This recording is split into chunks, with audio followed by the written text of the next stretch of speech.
Hello guys, welcome back to the channel. In this video, I will show you how to install Stremio on an iPad. Let's get started. First, open the App Store on your iPad. Tap on the search bar and search for a VLC player. Once you find the app, go ahead and install it on your device. After installing VLC, the next step is to open Safari or any browser on your iPad. Now in the address bar, type web.stremio.com and press enter. This will open the Stremio web version. Once the website loads, log into your Stremio account. If you don't have an account yet, you can quickly create one using your email. After logging in, you will see the Stremio homepage where you can browse movies and TV shows.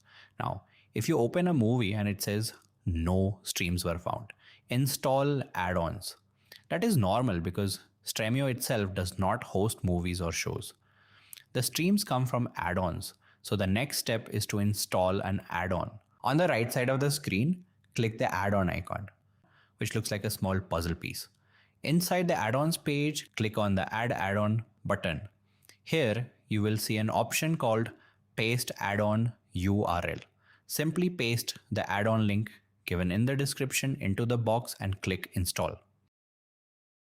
Once the add-on is installed, go back and open the movie or show again. Now you should start seeing stream options available. Before playing the stream, we need to change the player to VLC so the video plays properly on iPad.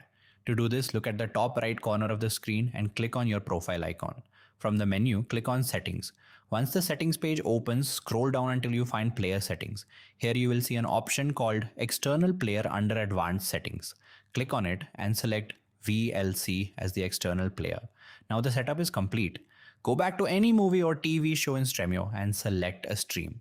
When you press play, the video will now open in VLC player, which allows the stream to play smoothly on your iPad.